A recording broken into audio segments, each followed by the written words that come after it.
ఈ గ్రామ ప్రజలందరూ కూడా విశాఖపట్నంలో కూడా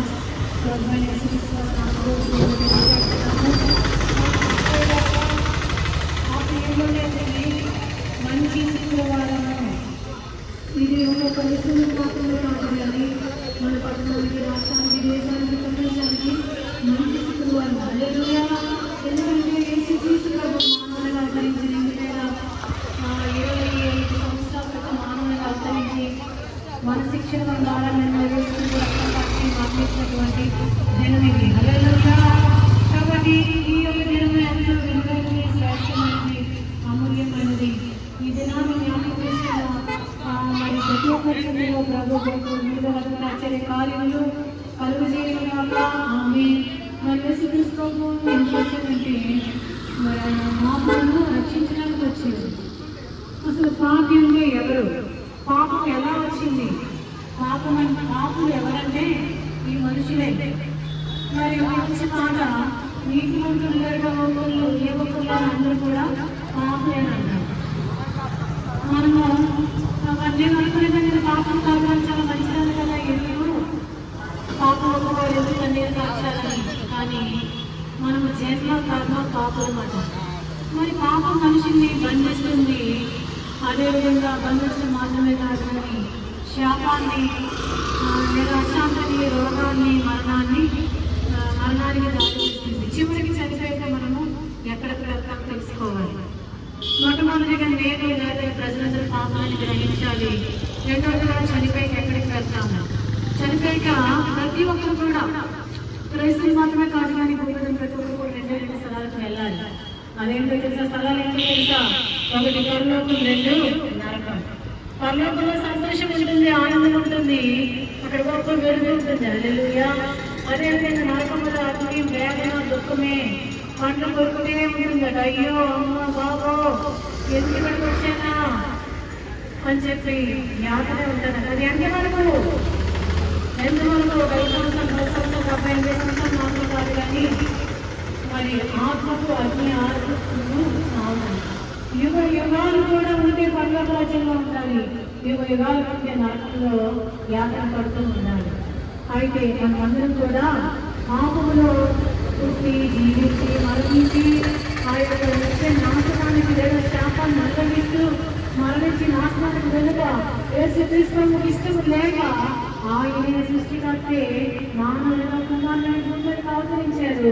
ఆయన మానవులుగా జన్మించడం మాత్రమే కాదు కానీ మన శిక్షను మన ద్వారా ఆయన వేస్తున్నారు. మన బైబిల్ చదివిస్తుంది పాపంలో చేతులు మారణమని. అది మన ప్రభు ఇంకొక మంచి కూడా చదివిస్తుంది వర్ణశాస్త్రం రాసిన వారి యొక్క మరణము ఆవశ్యకము.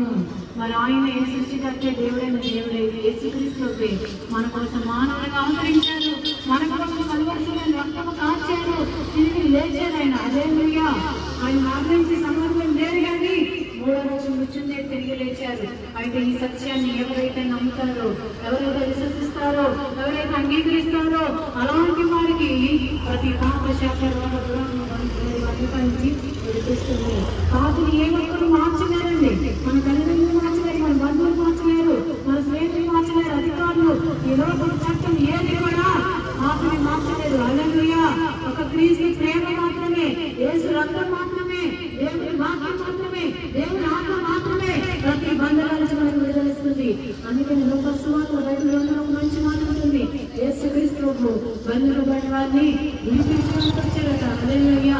కాబట్టి మీరు ఎవరైనా ఎలాంటి పరిస్థితుల్లో ఉన్నా, ఏ పాపంలో ఉన్నామేమో, ఏ పాపంలో ఏ శాసనంలో ఎప్పుడుందో ఆ శాసన వ్యాప్తిలో ఉన్నామేమో, యేసు నీ కోసమే జన్మించారు, నీ కోసమే లోకానికి వచ్చారు. ఆయన జన్మించడం మాత్రమే కాదు కానీ తన విలువైన రక్తం అంతా కాచారు. విలువైన ప్రాణం నీ కోసమే, నమ్మకపోయినా నీ కోసమే యేసు రక్తం కాచి కలువరిలో మరణించారు. మరి నా జీవితం బట్టి నా ప్రతి ఎంతో చింతించేది, నేను ఎన్ని కన్నాను అని చెప్పి రోజు ఏడుస్తూ ఉండేది. అయితే నేను కూడా నాకు కూడా నెమ్మది లేక, సమాధానం లేక, ఒక భయంలో ఆనందంతో చనిపోతామని అలాంటి పరిస్థితుల్లో క్రీస్తు నన్ను వెతుకుంటూ నా దగ్గరకు వచ్చారు. ఆ భయం నుంచి, ఆ చీకటి నుంచి విడిపించారు. తర్వాత నేను చనిపోతాను బ్రతికానంటూ మా అమ్మగారు చర్చి తీసుకెళ్తారు.